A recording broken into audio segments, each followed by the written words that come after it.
Suami pemulung yang bawa aku dan ibuku ke Baitullah. Assalamualaikum warahmatullahi wabarakatuh. Halo Bunda sahabat Ainun. Semoga Bunda semuanya dalam keadaan sehat dan selalu bahagia ya. Kali ini Ainun akan membawakan cerita tentang Nurul, seorang istri dari Arif yang berprofesi sebagai pemulung. Rumah tangga Nurul yang selalu dihina dan direndahkan oleh kakaknya, yaitu Mira. Mereka dihina karena status Arif yang sebagai pemulung dianggap merendahkan derajat. Sebelum Ainun lanjut, absen dulu yuk Bunda dari kota mana saja? Dan buat yang sudah like, komen dan subscribe semoga rezekinya dilancarkan ya. Yuk, langsung saja kita mulai kisahnya. Langit tampak murung pagi itu, seolah ikut menahan air mata yang enggan jatuh. Mendung menggantung tanpa ampun di atas rumah kayu tua di ujung kampung. Di sanalah Nurul, gadis bungsu yang dikenal sebagai bunga desa, akan melangsungkan akad nikahnya dengan seorang pria yang tak pernah diharapkan siapapun menjadi bagian dari keluarganya. Arif, seorang pemulung. Dari kejauhan, suara beduk dan syalawat mengalun pelan lewat pengeras suara masjid. Aroma kemenyan dan bunga melati memenuhi udara di tenda sederhana yang didirikan sejak semalam. Tak ada dekorasi mewah. Hanya janur kuning yang sudah layu tergantung di sudut tiang bambu, dan kursi-kursi plastik pinjaman dari tetangga yang diatur seadanya. Di balik tirai kamar, Nurul menatap pantulan dirinya di cermin retak. Kebaya putih yang dikenakannya adalah hasil pinjaman dari kakak sepupunya yang baru saja menikah 2 bulan lalu.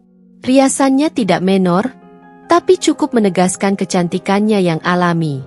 Di ujung matanya, ada semburat ragu, bukan karena menyesal, tapi karena luka yang tak terlihat. Luka dari penolakan orang-orang terdekat, terutama kakaknya sendiri, Mira. Ketukan keras menggema dari pintu kamar. "Rul, udah siap belum? Jangan bikin tamu nunggu," seru suara ibu dari luar. Nurul menghela napas. Tangannya meremas kerudung di pangkuannya sebelum akhirnya berdiri. Langkah kakinya pelan, tapi pasti. Ia tahu, saat keluar dari kamar ini, hidupnya akan berubah selamanya.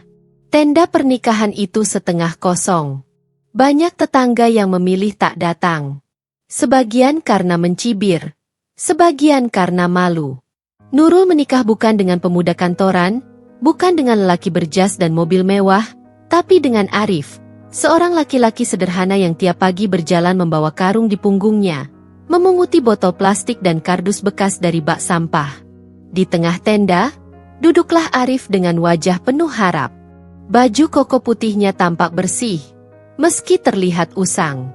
Celananya disetrika rapi, dan sepatu yang dikenakannya adalah satu-satunya miliknya, hasil dari menabung selama berbulan-bulan. Di pangkuannya, telapak tangan mengusap-usap sebuah kotak kecil yang berisi cincin sederhana. Orang-orang membicarakan mereka dengan suara berbisik tapi menyakitkan. Kasihan Nurul cantik-cantik, lulusan pesantren pula, malah nikah sama tukang sampah. Nggak masuk akal. Bapaknya pasti kecewa berat di alam sana. Gagal jaga anak perempuan. Pemulung itu, boro-boro beliin emas, ngasih makan aja belum tentu. Tapi bagi Arif, hari itu adalah hari terindah dalam hidupnya. Hari ketika ia, seorang pemulung yatim piatu yang dibesarkan di rumah yatim, diterima oleh perempuan sebaik Nurul. Hari ketika doanya selama tahajud, malam demi malam, dikabulkan oleh Tuhan. Namun, kebahagiaan itu retak seketika saat Mira muncul. Mira datang terlambat, mengenakan kebaya modern warna biru laut yang kontras dengan lingkungan sekitarnya.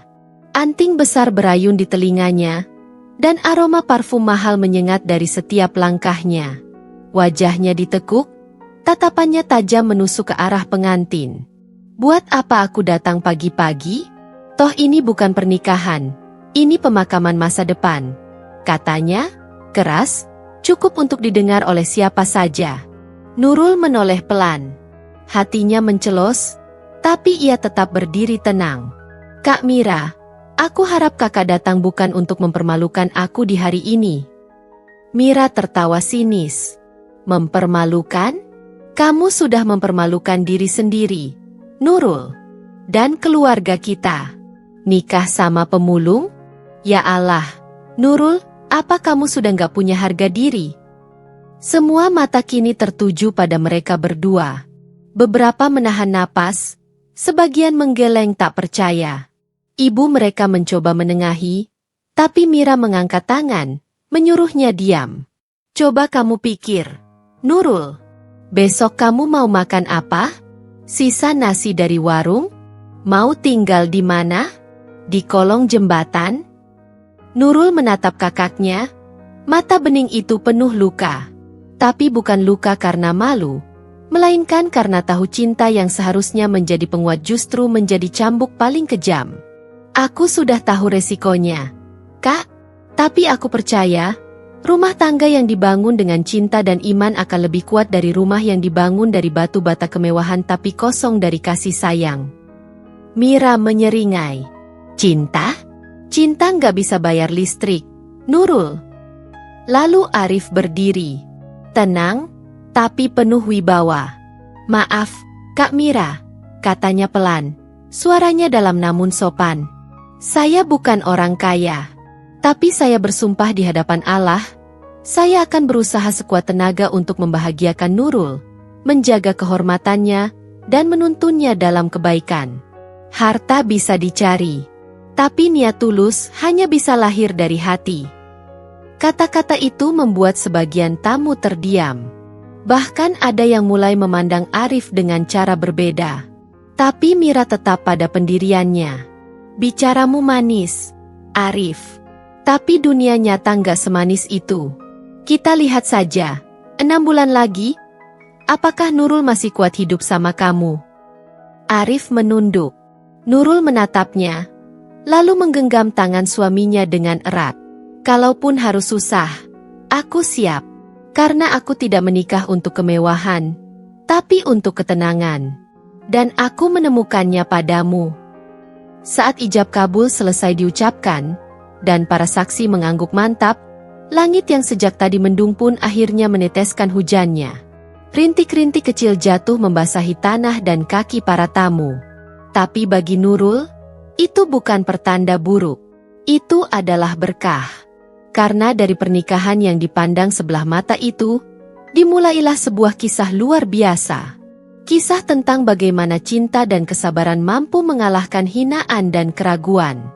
Kisah tentang bagaimana seorang pemulung dan seorang perempuan salehah membuktikan bahwa kebahagiaan sejati tidak terletak pada apa yang dipamerkan di media sosial, tapi apa yang dijaga dalam hati dan amal.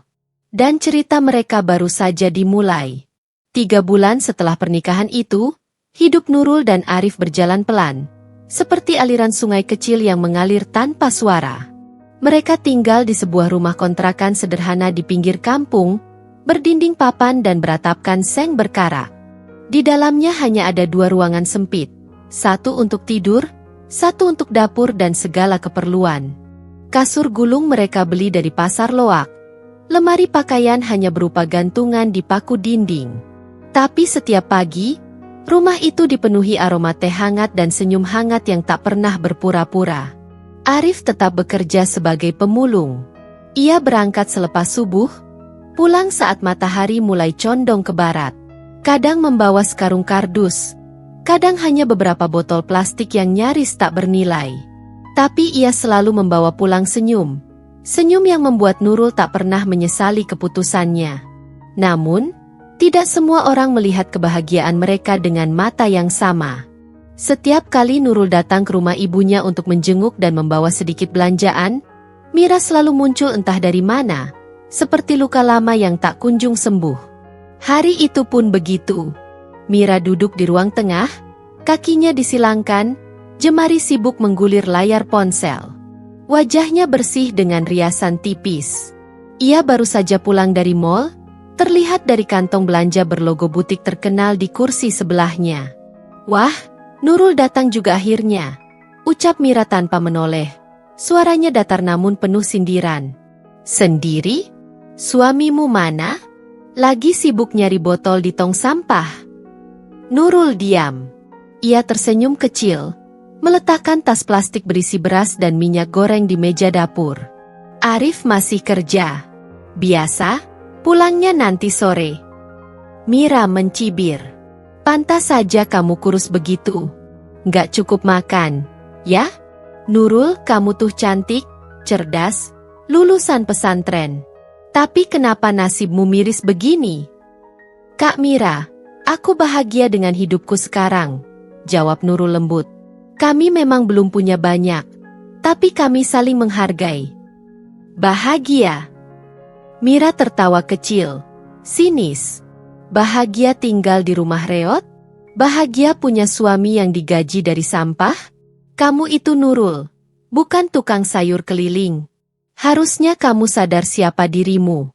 Sekarang orang-orang kampung lihat keluarga kita dengan pandangan kasihan. Gara-gara kamu.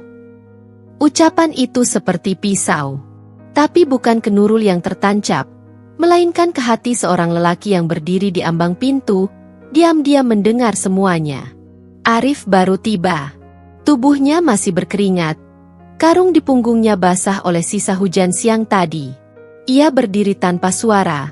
Wajahnya teduh, matanya menatap Mira tanpa dendam. Oh, jadi kamu dengar? Mira mendesis. Menatap Arif seperti memandang sesuatu yang menjijikan. Arif menurunkan karungnya dengan perlahan. Ia menatap Mira, lalu menunduk sopan. Saya minta maaf kalau kehadiran saya dianggap memalukan, Kak Mira. Tapi saya mencintai istri saya dengan sepenuh hati. Dan saya berusaha keras setiap hari, walau dari pekerjaan yang mungkin Kak Mira anggap hina. Mira tertawa kering. Cinta? Kamu pikir cinta bisa bayar listrik? Bisa bikin Nurul hidup layak? Arif mengangguk kecil. Saya tahu saya bukan siapa-siapa, tapi saya percaya, harga diri seorang laki-laki bukan di dompetnya, tapi di tanggung jawabnya. Untuk sesaat, Mira terdiam. Tapi bukan karena terharu, melainkan karena merasa diremehkan. Ia berdiri, menatap Arif dari atas ke bawah dengan jijik. Jangan ceramahi aku, ya. Aku udah lihat banyak laki-laki sok bijak. Ujung-ujungnya nyusahin istri juga. Nurul itu adik aku. Dan aku nggak akan diam kalau hidupnya makin hancur. Arif menunduk. Ia tidak membalas. Tidak marah. Tidak tersinggung. Justru ia mengambil karungnya kembali, lalu bicara pelan. Kalau memang saya menyusahkan, doakan saya agar bisa jadi lebih baik, Kak. Kata-kata itu, yang diucapkan dengan tulus dan sabar, justru membuat hati Nurul terasa pilu. Ia tahu Arif menahan diri. Ia tahu suaminya telah berkali-kali direndahkan, dihina, bahkan di depan umum. Tapi Arif tak pernah membalas. Ia hanya terus berusaha, dengan diam yang penuh makna. Malamnya, di rumah kontrakan mereka yang kecil, Nurul menyuapi Arif nasi dan sayur bening. Lelaki itu makan dengan lahap meski wajahnya letih. Sesekali ia melempar senyum, seakan ingin menghapus sedih di mata Nurul. Maaf ya, Mas. Mira nggak pernah berhenti menyakiti kamu. Arif menatap istrinya, lalu menggeleng. Jangan minta maaf, Nurul. Kak Mira belum melihat siapa aku sebenarnya. Aku nggak bisa paksa dia untuk langsung percaya. Tapi aku akan buktikan lewat waktu. Nurul menggenggam tangan suaminya. Menunduk. Air mata jatuh tanpa suara. Ia tahu cinta mereka diuji, dan ia siap. Tapi tetap saja kata-kata itu menyakitkan. Kata-kata yang bukan datang dari orang asing, melainkan dari darah daging sendiri. Namun, malam itu, di bawah cahaya lampu redup dan nyanyian jangkrik, dua insan itu saling menguatkan. Bukan dengan janji-janji manis, tapi dengan tekad. Tekad bahwa mereka akan terus melangkah, meski dihina, meski diremehkan. Karena cinta yang mereka bangun bukan dari fondasi kekayaan, tapi dari fondasi iman, kesabaran, dan saling percaya. Dan diam-diam, Nurul berdoa dalam hati. Ya Allah, jika sabar ini adalah jalan yang harus kutempuh, maka kuatkanlah aku. Karena aku tahu, Bersama laki-laki ini, aku tidak sendiri. Matahari pagi menyelinap lewat celah-celah dinding papan, menari pelan di atas tikar pandan yang mulai lusuh.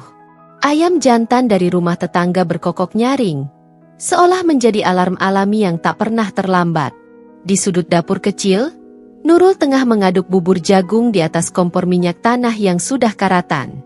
Wajahnya tenang, matanya lembut. Meski rambutnya masih acak-acakan dan tubuhnya dibalut daster lusuh yang dijahit ulang di bagian bahu. Dari bilik depan, terdengar suara pelan, denting alat-alat logam yang disusun hati-hati ke dalam gerobak kayu. Arif bersiap memulai harinya. Gerobak itu buatan tangannya sendiri. Rangkanya dari besi tua, rodanya sudah beberapa kali diperbaiki dengan ban bekas sepeda. Di bagian depan, tertempel kardus yang dilaminasi plastik bening, bertuliskan, "Pemulung rongsok, siap jemput sampah Anda dengan hati." Tulisan itu ide Nurul, yang sengaja dibuatkan karena katanya, biar orang tahu, Mas Arif kerja pakai hati, bukan cuma otot. Hari-hari Arif dimulai selepas subuh. Setelah sholat berjamaah bersama Nurul dan menyantap bubur atau singkong rebus, ia akan mendorong gerobaknya keluar dari gang sempit kampung. Menyusuri jalan-jalan kecil, menyapa tukang parkir, ibu warung, dan para satpam perumahan dengan senyum ramah. Kadang ia menemukan 1 atau 2 galon kosong, kadang hanya kardus sobek atau kaleng penyok. Tapi ia tak pernah mengeluh. Sampah itu rezeki yang disembunyikan Tuhan, begitu katanya. Di rumah, Nurul sibuk dengan kegiatan sederhana. Ia mulai menjahit ulang baju-baju lama untuk dijual di pasar loak. Ia menerima tempahan jilbab, kadang membantu anak-anak tetangga belajar mengaji. Meskipun uang yang dihasilkan tak seberapa, wajah Nurul bersinar setiap kali menyerahkan beberapa lembar ribuan hasil keringatnya ke tangan Arif. Hari-hari mereka dilalui dengan doa dan tawa. Di malam hari, selepas Isya, mereka duduk di atas tikar, minum teh manis dari gelas kaca yang sudah buram, sambil bercerita tentang hari masing-masing. Ada ibu-ibu yang kasih aku kipas angin rusak. Katanya buat dijual ke tukang besi, lumayan buat tambah-tambah, kata Arif suatu malam. Nurul tertawa pelan. Ibu-ibu itu kayaknya simpati. Mas, kamu kan selalu senyum terus, meski gerobak kamu udah kayak mau patah. Gerobaknya emang lelah, tapi hatinya enggak, jawab Arif sambil mencubit pelan pipi istrinya. Nurul tersenyum. Dalam kesederhanaan yang mereka jalani, hatinya justru merasa lebih utuh. Tidak ada kebohongan, tidak ada kemewahan palsu, hanya kejujuran dan cinta yang mengalir tenang. Ia mulai menyadari bahwa kebahagiaan bukanlah rumah besar atau tas mahal, melainkan makan sepiring nasi hangat bersama orang yang mencintainya dengan tulus. Tetapi bukan berarti semuanya selalu mudah. Ada hari-hari ketika Arif pulang tanpa hasil, hanya membawa tubuh lelah dan baju yang bau got. Ada malam ketika Nurul harus mengaduk air dengan tepung agar terlihat seperti bubur. Ada juga saat-saat Nurul rindu pada kenyamanan masa lalu. AC dingin, baju bersih, dan kamar mandi dengan air panas. Tapi setiap kali perasaan itu datang, ia akan memandang wajah suaminya yang tertidur pulas dengan nafas berat, dan semua keluhnya menguap begitu saja. Sore itu, ketika hujan turun deras dan atap seng bocor di 5 titik, Arif pulang basah kuyup. Nurul buru-buru menyambutnya dengan handuk dan air hangat. Ia membantu melepaskan baju Arif yang berat karena air, lalu menggantikannya dengan kaos kumal yang masih kering. Maaf ya, rumah kita jadi seperti kapal bocor, kata Arif sambil tertawa, meski tangannya menggigil. Nurul menggeleng. Ia menatap Arif dengan mata berkaca-kaca. Mas, rumah ini lebih hangat dari istana, selama Mas ada di dalamnya. Arif terdiam. Ia tahu, kata-kata itu bukan sekadar penghibur. Itu adalah bentuk cinta paling tulus, yang lahir dari hati yang telah belajar menerima dan memahami. Ia menggenggam tangan istrinya, dan di tengah bocornya atap, mereka duduk bersandar di dinding, berdua, menyaksikan air menetes seperti irama alam yang jujur. Mereka tidak punya banyak, tapi mereka punya cukup. Di luar sana, Dunia terus berjalan cepat. Orang-orang sibuk mengejar status, kekayaan, dan gengsi. Tapi di dalam rumah reot yang mulai berlumut itu, dua insan sederhana sedang menapaki jalan lain. Jalan yang lebih sunyi, lebih berat, tapi juga lebih penuh makna. Jalan kesederhanaan yang menuntut ketabahan dan menumbuhkan cinta yang tak tergoyahkan. Dan dari sudut jendela kecil, Nurul menatap langit senja dengan senyum lirih, berbisik dalam hati. Mungkin kami tak punya apa-apa, tapi setiap hari aku merasa lebih kaya daripada kemarin. Dari luar, rumah Mira tampak megah, berdiri angkuh di tengah perumahan elit di pinggiran kota. Dindingnya dicat krem gading, pagar besinya menjulang tinggi, dan taman depannya selalu rapi seperti halaman majalah dekorasi. Di teras, dua kursi rotan mengapit meja kaca kecil tempat Mira biasa duduk menikmati sore dengan secangkir kopi dan ponsel di tangan. Ia istri dari seorang pegawai negeri sipil yang telah meniti karir selama 2 dekade. Gaji tetap, tunjangan rutin, dan fasilitas kantor membuat hidup Mira tak pernah kekurangan. Di akun media sosialnya, ia kerap mengunggah foto-foto makanan di restoran mahal, liburan keluar kota, atau hadiah dari suaminya. Tas bermerek, perhiasan, bahkan satu set alat dapur canggih yang membuat iri banyak ibu-ibu di lingkungannya. Namun, entah mengapa, melihat Nurul yang hidup pas-pasan bersama suaminya yang hanya seorang pemulung justru membuat Mira tidak tenang. Ia merasa tersingkir dalam hal yang paling menyakitkan, ketulusan. Nurul, yang dulu sering ia sepelekan, hina, dan rendahkan, ternyata masih bisa tersenyum, tertawa, bahkan mencintai dengan cara yang tidak bisa dia mengerti. Kamu tuh, Nurul, benar-benar kebal malu, ya? Kata Mira pada suatu siang, saat Nurul datang ke rumah ibu mereka membawa setoples kue kering buatan sendiri. Orang lain kalau miskin biasanya menunduk. Ini malah senyum terus. Heb.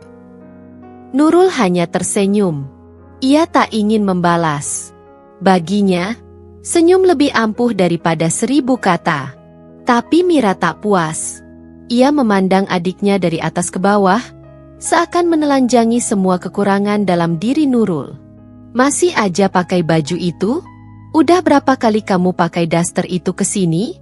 Nggak bosen? Mira meneguk kopinya, lalu mencibir. Atau emang itu satu-satunya yang kamu punya, ya? Nurul meletakkan toples kue itu perlahan di meja. Aku bikin kue ini untuk ibu. Katanya beliau pengin yang rasa kacang ijo. Mira tidak menanggapi, matanya malah tertuju pada toples plastik murah itu. Bikinnya pakai oven apa? Tungku kayu. Seketika ruangan menjadi dingin, meski matahari sedang terik di luar sana. Nurul hanya tertunduk sejenak, lalu menjawab, oven kecil hadiah pernikahan dari teman lama. Sudah rusak sedikit, tapi masih bisa dipakai. Mira tertawa, bukan tawa senang, melainkan tawa getir yang menyakitkan. Luar biasa. Benar-benar hidup dengan sisa orang lain. Ya, aku heran. Kamu tuh nggak malu apa hidup kayak gitu? Aku lihat suamimu tadi dorong gerobak. Bajunya sobek di punggung. Aduh, Nurul, kamu tuh mencoreng nama keluarga. Dan kali ini, Nurul menatap Mira. Matanya tenang, tapi penuh keteguhan.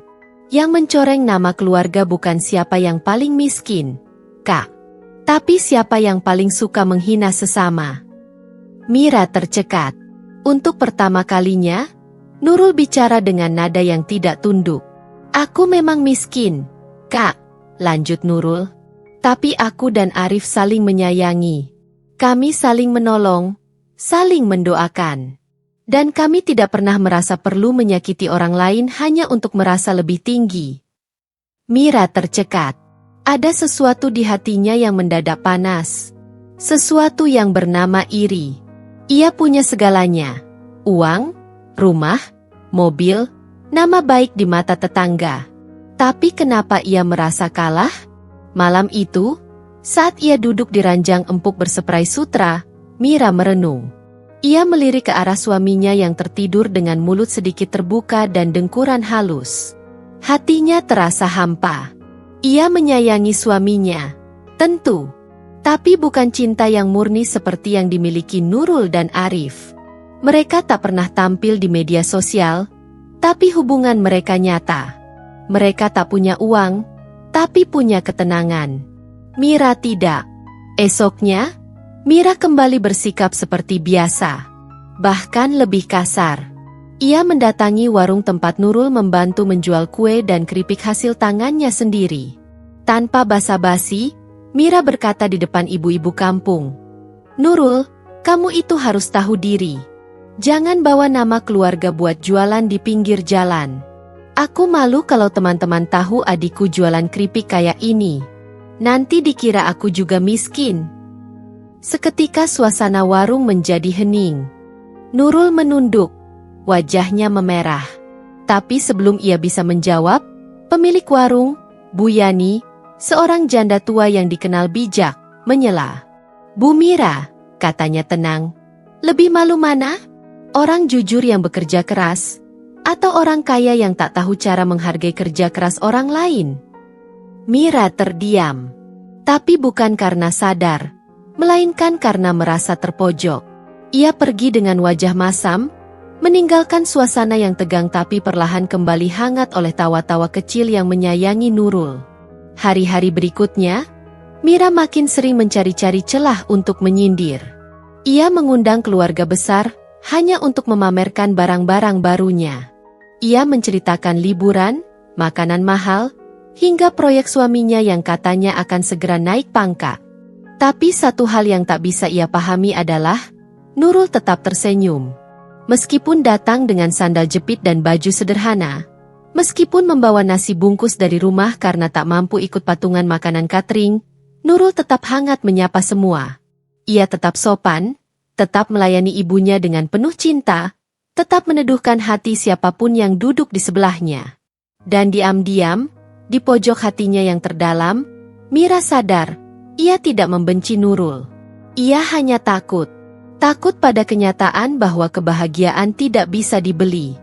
Bahwa semua kekayaan yang ia miliki tidak mampu menggantikan kedamaian hati yang dimiliki adiknya. Maka ia terus bersikap sombong. Karena itulah satu-satunya topeng yang tersisa. Pagi itu, langit tampak muram meski matahari sudah tinggi. Nurul baru saja selesai menjemur pakaian ketika suara langkah cepat Arif terdengar dari ujung gang. Napasnya tersengal, wajahnya pucat. Gerobaknya hilang. Gerobaknya, Nurul, hilang. Ucapnya lirih, lebih seperti bisikan yang menusuk. Nurul menatap suaminya dengan kaget. "Apa maksudnya, Bang?" "Aku parkir sebentar di dekat tempat rongsokan langganan. Kayak biasa. Cuma sebentar ke belakang, pas balik, gerobaknya udah nggak ada." Arif mengusap keningnya yang basah oleh keringat dan kecemasan. Gerobak itu bukan sekadar alat kerja. Itu adalah napas mereka. Dengan gerobak itu, Arif menyusuri jalanan setiap hari, memunguti botol bekas, kardus, dan besi tua untuk ditukar dengan rupiah. Kehilangannya berarti kehilangan penghasilan. Dan mereka belum membayar kontrakan bulan ini. 1 minggu lagi tenggat waktunya habis. Nurul merasa lututnya lemas. Ia duduk di lantai rumah kontrakan mereka yang hanya berukuran 3x6 meter, dengan lantai semen kasar dan dinding triplek yang mulai lapuk.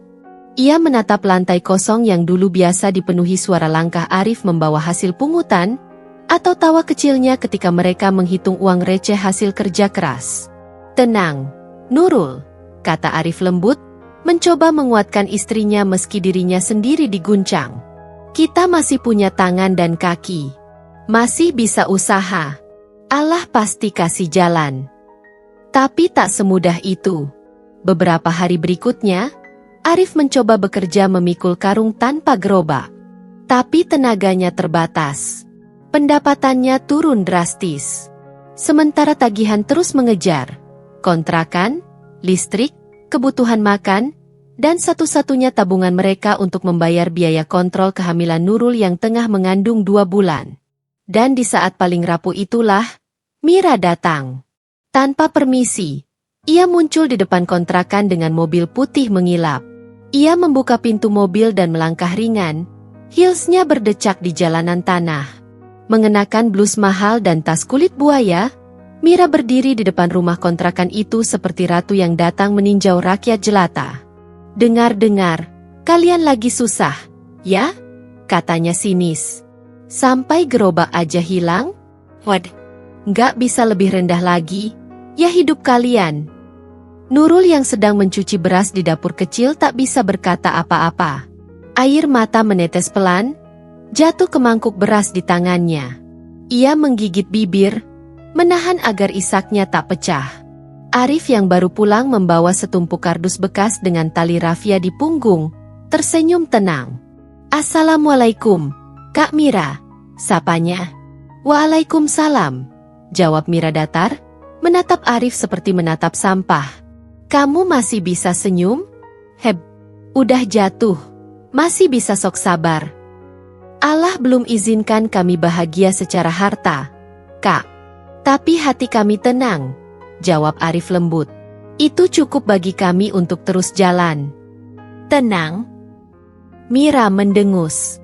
"Tenang itu kalau hidup layak. Ini MAH, nyusahin adik gue terus. Nurul tuh bisa hidup enak kalau nggak milih kamu. Bisa tinggal di rumah kayak aku. Bisa liburan. Bisa punya anak yang nggak lahir di tengah miskin begini." Kata-kata itu menghantam dada Nurul seperti palu godam. Ia tak kuat lagi. Tubuhnya gemetar, air mata mengalir deras tanpa bisa dibendung. Ia berdiri di depan pintu dapur, mencoba bicara namun hanya suara serak yang keluar. Tapi Arif menghampirinya, menggenggam tangannya erat. "Sudah," bisik Arif. "Jangan menangis karena kata-kata yang lahir dari hati yang belum kenal sabar." Mira memutar bola matanya dan kembali ke mobil. Puas telah menumpahkan racun.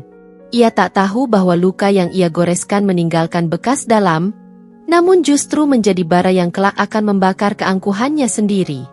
Malam itu, saat hujan turun gerimis, rumah kontrakan kecil mereka hanya diterangi lampu temaram. Nurul menangis dalam sujud panjang. Arif duduk di atas sajadah lusuh, memejamkan mata dalam zikir panjang. Tangannya menengadah ke langit, memohon dalam diam. Setelah Nurul selesai, Arif mengajaknya salat malam bersama. "Nurul," bisiknya setelah salam terakhir, "dalam hidup, kita akan diuji dari segala arah. Dari atas, dari bawah, dari orang yang kita sayang, dari orang yang membenci kita. Tapi Allah nggak pernah tinggal diam. Setiap air mata yang jatuh, dihitungnya.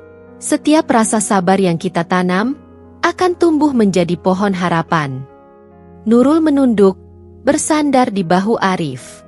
Tubuhnya lelah, tapi hatinya terasa hangat. "Besok, kita coba cari kerja lagi, ya," ujar Arif. "Aku dengar ada pabrik yang butuh buruh angkut. Sementara, aku bisa bantu-bantu di sana." Nurul mengangguk. "Aku juga mau jualan kue lagi. Biar receh, tapi bisa bantu." Hujan di luar makin deras. Tapi di dalam rumah kontrakan sederhana itu, doa mengalir seperti aliran cahaya yang menguatkan. Mereka tahu, badai belum selesai. Tapi mereka tidak sendiri. Mereka saling menggenggam, saling menguatkan, dan percaya bahwa Allah tidak akan membiarkan mereka tenggelam. Dari kesabaran yang tak terhitung, perlahan kekuatan lahir. Dan dari luka yang mereka telan diam-diam, akan tumbuh keberkahan yang kelak membuat banyak orang tercengang. Matahari belum tinggi ketika Arif melangkah menyusuri gang kecil itu, karung di punggung dan tongkat besi di tangan. Ia tak lagi membawa gerobaknya yang dicuri beberapa pekan lalu. Namun langkahnya tetap ringan. Ada yang lebih berat daripada beban di pundaknya. Perut kosong, kontrakan menunggak, dan istri yang tak pernah mengeluh meski kehabisan beras. Di bawah kolong jembatan kecil dekat pasar, di antara tumpukan kardus basah dan plastik kresek yang berterbangan, Arif melihat sesuatu. Sebuah kantong plastik hitam yang tampak mencolok, tergeletak rapi, tak seperti biasanya. Ia ragu, tapi rasa penasaran mengalahkan langkahnya. Ia membuka plastik itu. Matanya menyipit. Di dalamnya ada map kulit, masih utuh dan bersih. Arif membukanya perlahan. Napasnya tercekat. Di dalamnya ada sertifikat, surat-surat legal, identitas, dan uang tunai dalam jumlah besar. Namanya tercantum jelas, Haji Burhan Suwandi. Nama yang bahkan sering ia dengar disebut di masjid saat pengusaha itu bersedekah atau membantu pembangunan pesantren. Jantung Arif berdegup cepat. Ia melangkah mundur, menatap map itu seolah benda panas. Nurani dan bisikan setan saling berebut di kepalanya. Dengan uang sebanyak itu, ia bisa beli gerobak baru, bayar kontrakan, bahkan buka usaha kecil. Tapi Arif hanya menunduk lama, lalu menggenggam map itu dan melangkah cepat pulang. Di rumah, Nurul menatap suaminya penuh tanda tanya. Ini, aku temukan di jalan. Isinya penting banget. Milik orang besar. Haji Burhan, ujar Arif. Masya Allah, Nurul memegang dadanya. Kita mau apakan? Dikembalikan. Hari ini juga. Dengan bantuan Pak Wardi, tetangga yang memiliki warung dan ponsel, Arif menelepon nomor yang tertera di kartu nama dalam dompet. Tak lama kemudian, mobil hitam mewah berhenti di depan kontrakan. Dari dalam, keluar seorang pria berkemeja lengan panjang, wajahnya cemas namun tetap berwibawa. Pak Arif? Tanya pria itu. Iya, saya. Ini, Pak. Map dan dompet bapak saya temukan pagi tadi, dekat kolong jembatan pasar. Burhan membuka map itu dengan terburu-buru. Setelah memeriksa dan menemukan semua lengkap, ia menutup matanya sejenak. Ya Allah, saya hampir gila mencarinya. Ini bisa membuat usaha saya bangkrut kalau hilang, ucapnya. Pak Arif, apapun yang bapak minta, akan saya beri. Arif tersenyum. Saya tidak minta apapun, Pak. Saya hanya ingin mengembalikan milik yang bukan hak saya. Burhan menatap Arif dalam-dalam, lalu mengangguk pelan, sebelum berbicara pelan tapi tegas. Kalau begitu, izinkan saya yang meminta sesuatu dari bapak. Maukan bapak bekerja dengan saya? Arif terpaku. Saya sedang membangun unit bank sampah untuk memberdayakan warga. Tapi saya butuh pemimpin yang jujur, yang bisa dipercaya. Bukan orang pintar, tapi orang yang lurus dan tahan uji. Maukah bapak menjadi pengelolanya? Nurul yang sejak tadi menguping dari balik pintu nyaris tak percaya. Pak, saya ini pemulung. Pak, saya nggak tamat sekolah, jawab Arif. Justru karena itu. Karena bapak tahu getirnya hidup. Karena bapak paham arti kejujuran, bukan dari buku, tapi dari kenyataan, sahut Burhan. Arif memandang istrinya. Wajah Nurul berlinang air mata. Dalam diam, mereka tahu jawaban yang sama. Inilah jawaban dari salat malam mereka. Bulan-bulan berikutnya berlalu cepat. Arif kini mengenakan seragam biru sederhana bertuliskan Bank Sampah Mandiri Berkah. Ia bukan lagi sekadar pemulung, tapi manajer lapangan. Ia mengatur jadwal pengambilan limbah, mengedukasi warga tentang pemilahan sampah, bahkan menjadi pembicara di majelis taklim tentang lingkungan dan Islam. Arif tidak hanya mengubah dirinya sendiri, tapi juga mengubah cara pandang masyarakat terhadap sampah. Dari sesuatu yang jijik menjadi berkah. Dari sekadar limbah menjadi sumber penghidupan. Ia merekrut para pemulung jalanan lain, dan memberikan mereka gerobak bersih berlogo bank sampah. Ia mengubah pola kerja mereka menjadi lebih rapi dan terorganisir. Anak-anak mereka bahkan mulai bisa sekolah dengan bantuan program beasiswa kecil dari perusahaan Burhan. Kontrakan Arif direnovasi menjadi rumah kecil layak huni. Nurul membuka warung kecil di terasnya. Rumah mereka selalu dipenuhi tawa, tamu, dan doa-doa syukur. Hidup mereka berubah, tapi tidak hati mereka. Arif tetap bangun malam, Nurul tetap sederhana, dan salat berjamaah tetap menjadi kebiasaan. Namun keberhasilan ini ternyata menjadi bara dalam hati Mira. Berita tentang Arif yang kini menjadi orang penting di proyek bank sampah milik pengusaha terkenal menyebar cepat. Tetangga mulai membandingkan. Suami Nurul, meski pemulung, ternyata lebih bermanfaat. Begitu bisik-bisik yang sampai ke telinga Mira. Dan itulah yang membakar amarahnya.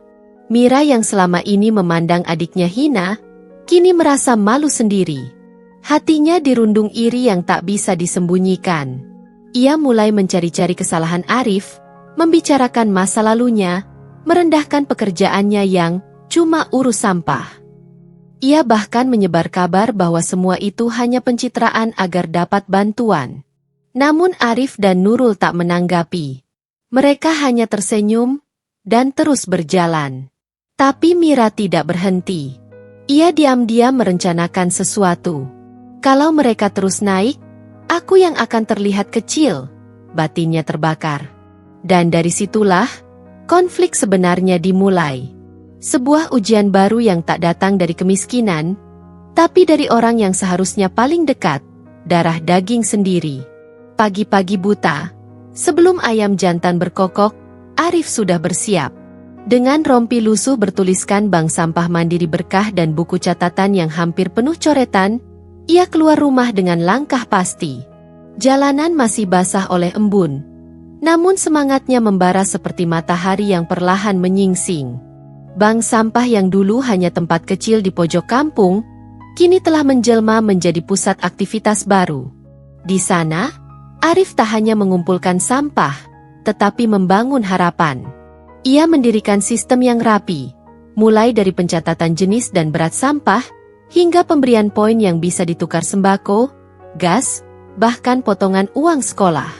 Yang awalnya cuma 2 orang ibu rumah tangga yang datang malu-malu sambil membawa botol bekas, kini menjadi puluhan. Setiap pekan, warga mengantre membawa sampah terpilah. Di bawah tangan Arif, sampah bukan lagi masalah. Ia adalah aset. Dan lebih dari itu, ia menjadi jembatan perubahan. Pak Arif, anak saya bisa lanjut sekolah berkat poin bank sampah. Terima kasih banyak ya, ujar Bu Tatik, salah satu warga. Arif tersenyum. Bukan saya, Bu. Ini semua karena ibu dan warga mau ikut berubah. Sampah itu rezeki, kalau kita jujur dan sabar mengelolanya. Program yang ia bangun bukan cuma soal daur ulang. Ia mulai mengajak warga membuat kerajinan dari plastik bekas. Tas belanja dari bungkus kopi, hiasan dinding dari tutup botol, hingga kompos dari sisa dapur. Bahkan, Arif menggandeng beberapa mahasiswa dari universitas terdekat untuk pelatihan keterampilan daur ulang berbasis teknologi.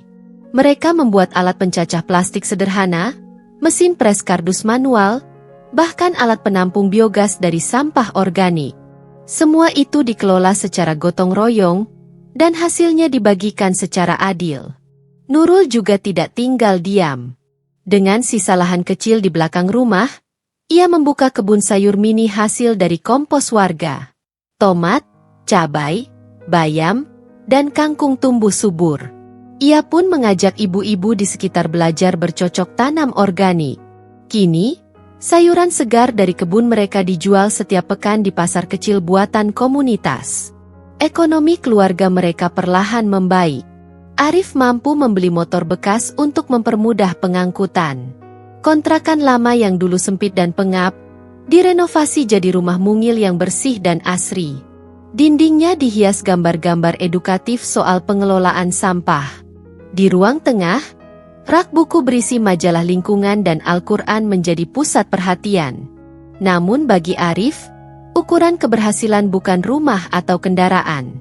Baginya, keberhasilan adalah saat wajah-wajah di sekitarnya tersenyum karena merasa hidup lebih berarti. Suatu hari, Arif menerima undangan untuk menjadi pembicara dalam acara lingkungan tingkat kecamatan. Ia gugup. Tak pernah membayangkan dirinya yang dulu hanya pemulung bisa bicara di depan pejabat dan masyarakat luas. Tapi ia tetap datang, mengenakan kemeja pinjaman dan peci hitam pemberian mertuanya yang dulu dingin, kini mulai melunak. Di panggung sederhana, Arif bercerita bukan dengan kata-kata rumit, tapi dengan hati. Sampah itu bukan hanya soal bau dan kotor, tapi soal pola pikir. Dulu saya pikir hidup hanya soal bertahan. Tapi sekarang saya paham, hidup adalah soal memberi manfaat. Kalau botol bekas saja bisa didaur ulang, apalagi manusia. Kita semua bisa jadi lebih baik asal mau berubah. Tepuk tangan menggema. Tak ada satupun yang menyangka bahwa pria kurus bersuara pelan itu akan menginspirasi banyak orang. Bahkan, camat setempat yang hadir langsung menawarkan Arif untuk membina program serupa di kelurahan lain. Pak Arif, apa yang Bapak lakukan bukan hanya bisnis, ini dakwah lingkungan. Kami butuh orang seperti Bapak. Namun, di balik semua tepuk tangan itu, ada yang tak senang. Mira, kakak Nurul, semakin terbakar amarahnya. Ia yang selama ini hidup dengan jabatan dan kenyamanan suaminya sebagai PNS, merasa tersaingi oleh keberhasilan Arif. Lucu ya, orang yang dulu kerja ambil sampah, sekarang dielu-elukan. Dunia ini memang gila, gerutunya suatu malam di depan suaminya. Sudahlah, Mir. Arif kerja halal, bantu orang, dan hidupnya makin baik. Kita harusnya ikut bangga. Tapi Mira tidak bisa. Hatinya terlalu dipenuhi rasa iri. Ia mulai menyebar gosip ke ibu-ibu arisan, bahwa Arif memanfaatkan uang investor untuk keuntungan pribadi. Ia menuduh program bank sampah itu pencitraan murahan. Namun Arif tak menanggapi. Ia tetap fokus bekerja. Ia tahu, jika ia membalas, maka ia sama saja menukar berkah Allah dengan ego manusia. Tapi diam bukan berarti lemah. Arif punya rencana jangka panjang. Ia ingin membentuk koperasi lingkungan, agar semua hasil usaha bisa kembali ke warga. Ia ingin mengajak lebih banyak pemulung lain agar tak lagi dipandang hina. Dan yang terpenting, ia ingin buktikan bahwa kebahagiaan sejati tidak ditentukan oleh jumlah harta, tetapi oleh ketulusan memberi. Pada malam hari, setelah seharian bekerja, Arif duduk di teras rumah bersama Nurul. "Dik," katanya pelan, "aku ingin kita wakafkan sebagian hasil dari bank sampah untuk pesantren kecil itu, yang kemarin sempat minta bantuan buat bangun kamar santri." Nurul menatap suaminya dengan mata berkaca-kaca. "Mas, hidup kita memang sederhana, tapi hatimu luar biasa." Arif tersenyum. "Kita cuma mampir di dunia. Yang kita tinggalkan bukan nama besar, tapi jejak kebaikan." Dan malam itu, di bawah langit yang bertabur bintang, suara cicit jangkrik, dan semilir angin dari kebun kecil mereka, Arif dan Nurul merajut harapan yang lebih besar. Menjadi keluarga yang terus menebar manfaat, dari apapun yang Allah titipkan, termasuk dari yang dulu dianggap tak berharga, sampah. Langit sore itu berwarna jingga kemerahan ketika Arif mengayuh motor bututnya memasuki gang sempit menuju rumah baru mereka. Rumah mungil itu berdiri sederhana di ujung kampung. Dindingnya dicat warna putih bersih, dengan jendela kecil berbingkai kayu yang tampak rapi. Tidak mewah, tapi cukup untuk keluarga kecilnya yang tengah membangun masa depan. Nurul sudah menunggu di teras dengan senyum hangat. Di tangan, ia membawa secangkir teh hangat dan sepiring gorengan sederhana, hasil masakan sendiri. Saat Arif menuntun motor ke garasi kecil, matanya berkaca-kaca melihat kenyataan yang baru. Rumah ini bukan sekadar tempat berteduh, tapi simbol dari perjuangan dan kesabaran bertahun-tahun. Di dalam, mereka memasang rak buku dari kayu bekas dan menyusun ulang perabotan seadanya. Tiang rumah tetap sederhana, namun suasana terasa hangat. Ada doa-doa yang bergema dalam hati, ada harapan yang tumbuh tak henti. Kabar tentang kepemilikan rumah baru Arif dan Nurul menyebar cepat ke lingkungan sekitar. Banyak yang datang berkunjung, mengucapkan selamat dan ikut bahagia atas keberhasilan kecil itu. Namun, ada satu yang merasa gusar, Mira, kakak Nurul. Mira mendengar kabar itu dari mulut-mulut tetangga yang datang bertamu. "Mereka punya rumah baru? Dari mana? Daripada kita yang hidup nyaman malah belum bisa," katanya pada suaminya dengan nada penuh ketidakpercayaan. Ia merasa bingung, bahkan heran. Bagaimana mungkin Arif, yang sehari-harinya dikenal sebagai pemulung dan pengelola bank sampah, mampu membeli rumah di lingkungan yang tidak terlalu kumuh? Tapi rasa iri menggerogoti hatinya. mencegahnya untuk mengakui bahwa adiknya itu mulai berhasil. Satu hal yang membuatnya semakin sulit menerima adalah sikap Arif yang tetap rendah hati, sama seperti dulu. Suatu sore, Mira datang berkunjung ke rumah baru itu tanpa pemberitahuan. Ia berdiri di depan pintu, hatinya bergejolak antara rasa penasaran dan kebencian yang tersimpan lama. Arif menyambut dengan senyum hangat seperti biasa. "Mira, silakan masuk," katanya ramah tanpa sedikit pun nada sinis. Nurul menyiapkan teh dan kue sederhana, dan mereka duduk bersama di ruang tamu kecil yang hangat. Mira menatap sekeliling, diam, lalu berkata dengan nada datar, "Kamu memang berhasil membeli rumah. Tapi aku masih tidak mengerti. Bagaimana bisa kamu hidup sederhana di rumah sebesar ini? Kalau aku, sudah tentu ini hanya permulaan." Arif tertawa kecil, lalu menjawab, "Mira, rumah ini bukan tentang kemewahan. Ini tentang tempat kita bersyukur dan belajar lebih baik. Aku ingin hidup sederhana, tapi penuh berkah." Mira mengernyit. "Kalau begitu, mengapa kamu tidak pernah mengubah sikapmu? Tidak pernah sombong, tidak pernah memandang rendah orang lain. Bahkan aku yang sering mengejekmukmu, kamu tetap hormat." Arif memandang matanya lurus. "Karena aku tahu, sikap rendah hati itu kekayaan sejati. Bukan apa yang kita miliki, tapi bagaimana kita memperlakukan orang lain." Kata-kata itu menusuk hati Mira lebih dalam dari yang pernah ia bayangkan. Namun, egonya masih terlalu besar untuk mengakuinya. Setelah kunjungan itu, Mira mulai merasa gelisah. Setiap kali melihat rumah baru Arif dan Nurul, ia bertanya-tanya dalam hati, "Kenapa aku tidak bisa seperti itu? Kenapa aku selalu membanding-bandingkan dan merasa rendah?" Namun yang paling membuatnya bingung, Arif tak pernah berubah sikapnya. Di depan keluarga, ia selalu menghormati Mira. Di hadapan tetangga, ia tak pernah menyombongkan keberhasilannya. Bahkan ketika ia menjadi pembicara di berbagai acara, ia tetap mengenakan pakaian sederhana dan berbicara dengan bahasa yang mudah dimengerti semua orang. Sementara Mira, gengsinya yang tinggi membuatnya sering terjebak dalam keraguan-raguan dan perasaan rendah diri yang tak pernah diakui.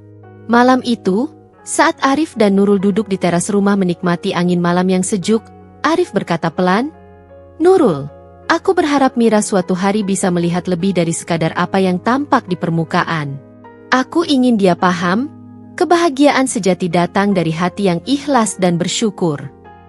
Nurul menggenggam tangan suaminya erat. "Aku percaya, Mas. Hati manusia bisa berubah. Kita hanya perlu sabar menunggu waktunya." Di bawah rembulan yang bersinar redup, mereka berdua menatap langit penuh harap. Rumah baru itu menjadi saksi bisu bahwa perjuangan, kesabaran, dan hati yang tetap rendah adalah kunci membangun kehidupan yang bermakna. Sejak pagi, Nurul sudah terlihat berbeda. Matanya berkilat, bibirnya terus menyeka air mata yang tak henti mengalir. Di ruang tamu rumah mungil mereka, sebuah amplop coklat tergeletak di atas meja kayu, terselip di antara buku-buku dan catatan harian Arif. Amplop itu bukan sembarang surat. Di dalamnya tertera surat pendaftaran resmi keberangkatan haji dari sebuah biro perjalanan yang sudah terpercaya. Arif duduk di samping Nurul dengan senyum lembut. Tangannya menggenggam tangan istrinya. "Ini bukan hanya tentang kita, Nurul. Ini tentang janji kita untuk selalu bersyukur atas segala nikmat yang Allah berikan," ujarnya dengan suara penuh harap. Nurul mengangguk, sesenggukan. "Mas, aku nggak pernah membayangkan seorang pemulung seperti Mas bisa membawaku ke tanah suci. Aku hanya bisa berdoa semoga Allah membalas semua kebaikan Mas." Arif mengusap lembut pipi istrinya. "Ini bukan tentang siapa kita dulu, tapi tentang siapa kita sekarang dan masa depan yang akan kita raih bersama.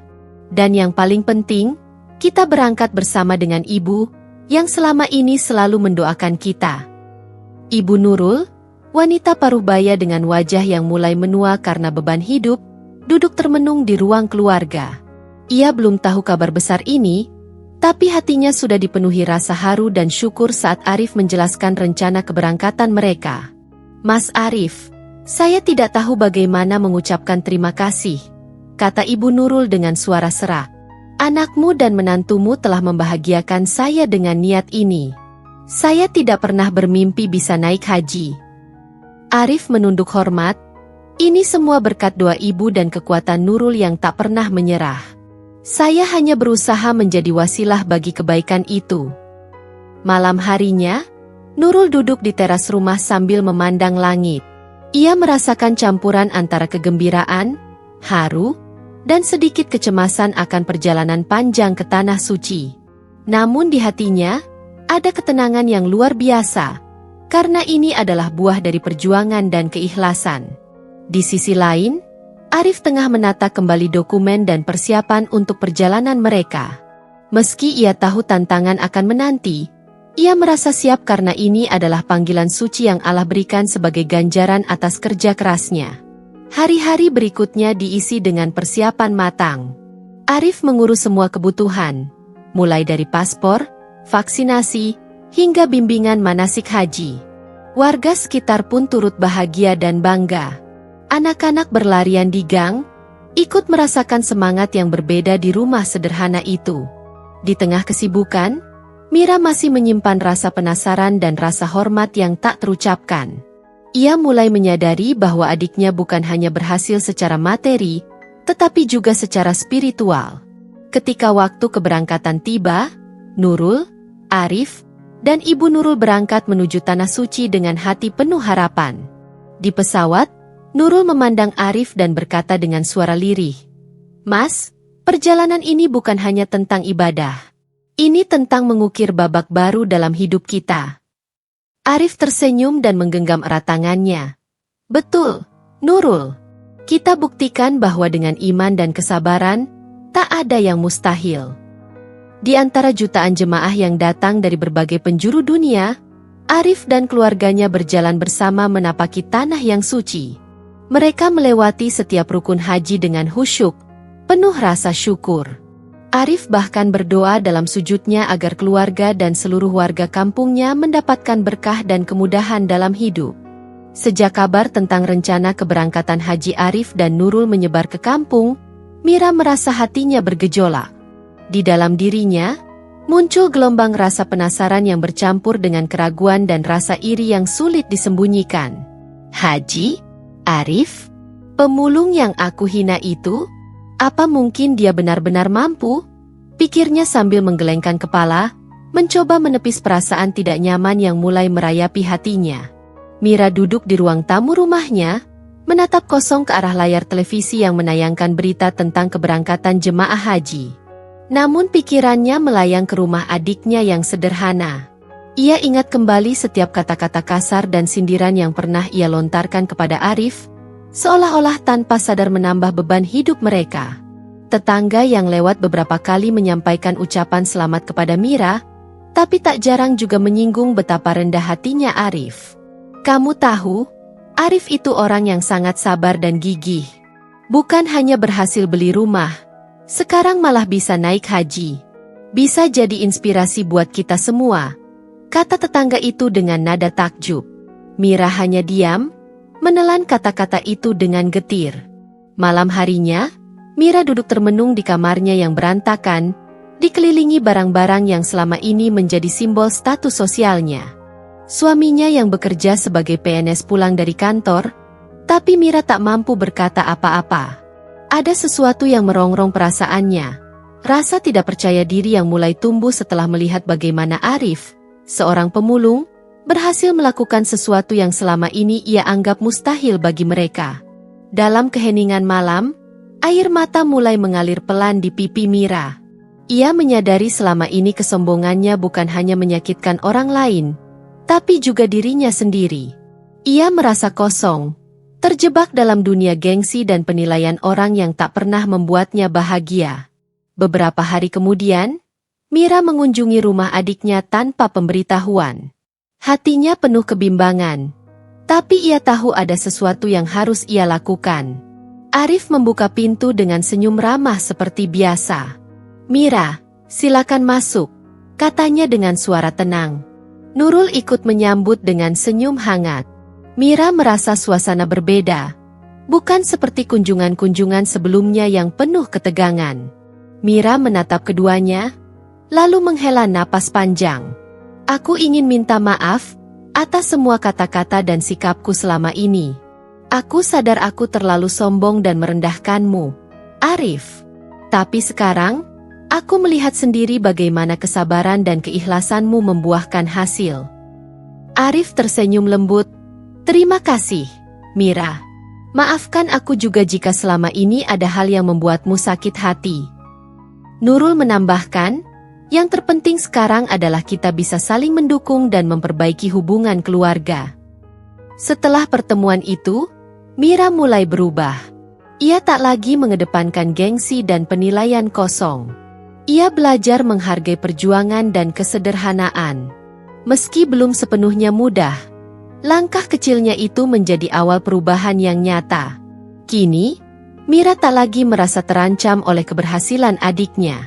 Ia mulai ikut membantu kegiatan komunitas yang dibangun Arif dan Nurul, dan perlahan membuka hatinya untuk belajar dari mereka. Di sudut hati yang paling dalam, Mira mulai mengerti bahwa kebahagiaan bukan tentang seberapa tinggi derajat atau seberapa mewah harta yang dimiliki, tapi tentang keikhlasan, rasa syukur, dan kasih sayang yang tulus. Dan pada akhirnya, itulah pelajaran paling berharga yang diberikan oleh Arif dan Nurul. Sebuah keluarga sederhana yang penuh cinta dan iman, yang mampu mengubah kehidupan bukan hanya bagi diri mereka sendiri, tapi juga bagi orang-orang di sekitar mereka. Suasana pagi itu berbeda dari biasanya. Udara terasa hangat namun penuh haru. Seolah alam pun turut menyaksikan momen penting yang akan terjadi di rumah kecil Arif dan Nurul. Pintu rumah diketuk pelan, dan suara langkah kaki terdengar semakin mendekat. Nurul membuka pintu dengan sedikit kaget saat melihat sosok Mira berdiri di depan rumah. Wajah kakaknya itu tampak lelah. Matanya sembab dan penuh air mata yang hampir tumpah. Tidak seperti biasanya, kali ini Mira datang tanpa kata-kata sindiran, tanpa nada mengejek yang biasanya melekat pada setiap ucapannya. Dengan suara bergetar, Mira mengucapkan, "Arif, Nurul, aku datang bukan untuk menyakiti kalian lagi. Aku datang untuk meminta maaf atas segala sikap dan kata-kataku yang menyakitkan selama ini." Nurul hanya bisa terdiam, menatap kakaknya dengan mata berkaca-kaca. Sementara Arif melangkah maju, wajahnya teduh namun penuh pengertian. Mira menundukkan kepala, air mata mengalir deras di pipinya. "Aku malu, Arif. Malu karena selama ini aku menilai dan menghakimimu hanya dari status dan pekerjaanmu. Aku tidak pernah tahu betapa besar perjuanganmu, betapa besar hatimu menerima aku sebagai adik yang penuh prasangka." Arif mengulurkan tangan dan memegang bahu Mira dengan lembut. "Mira, maaf itu bukan hal yang sulit bagiku. Aku tahu perjalanan kita bukanlah tanpa kesalahan. Aku juga ingin kita mulai lembaran baru sebagai saudara yang saling mendukung." Senyum tipis menghiasi wajah Mira, tapi matanya masih basah oleh air mata. "Terima kasih, Arif. Aku berharap kita bisa memperbaiki hubungan ini, untuk keluarga kita dan untuk masa depan yang lebih baik." Nurul merangkul Mira dengan hangat. "Kita semua belajar, Kak. Yang penting sekarang kita bersama." Momen itu bukan sekadar permintaan maaf biasa. Ia adalah titik balik yang mengubah dinamika keluarga itu. Perasaan dendam dan iri yang selama ini menggerogoti hubungan mereka mulai menghilang, digantikan oleh pengertian dan rasa kasih yang tulus. Mira yang selama ini dikenal sombong dan keras kepala mulai membuka diri, ikut membantu Arif dan Nurul dalam berbagai kegiatan sosial. Ia melihat sendiri bagaimana kerja keras dan keikhlasan dapat mengubah hidup seseorang, dan hal itu membangkitkan rasa hormat dan kekagumannya. Beberapa bulan setelah pertemuan itu, suasana di keluarga kecil itu berubah drastis. Kedamaian dan kebahagiaan yang dulu terasa jauh, kini menjadi nyata. Bahkan tetangga pun mulai melihat perubahan pada Mira, yang kini lebih rendah hati dan ramah. Arif, dengan sabar dan tanpa pamrih, terus menjaga ikatan keluarga yang baru terbentuk. Ia tahu bahwa maaf yang tulus adalah fondasi kuat untuk membangun masa depan yang lebih cerah. Di tengah kebahagiaan itu, Nurul dan Arif makin yakin bahwa kesabaran, keikhlasan, dan kasih sayang adalah kunci yang mampu membuka pintu kebahagiaan sejati. Dan dengan ikatan keluarga yang semakin kuat, mereka siap menghadapi apapun yang akan datang, bersama-sama. Langit malam di Makkah begitu teduh, diselimuti cahaya bintang yang berkelap-kelip bak permata di atas samudra gelap. Di tengah keramaian jutaan jemaah yang datang dari seluruh penjuru dunia, Nurul dan Arif berdiri di hadapan Ka'bah yang agung, pusat ibadah umat Islam, tempat di mana setiap doa dipercaya mustajab. Nurul menggenggam tangan Arif erat-erat. Tangan yang dulu hanya mampu mengayuh gerobak rongsokan kini menggenggam tangan seorang pria yang telah menjadi pilar keluarga, sumber kekuatan dan harapan. Air matanya mengalir tanpa henti, campuran antara rasa syukur, haru, dan kebahagiaan yang begitu dalam. "Ya Allah," bisik Nurul dengan suara tertahan oleh getaran emosi, "Engkaulah yang Maha Pengasih dan Penyayang. Dari titik terendah hidup kami, Engkau angkat derajat kami.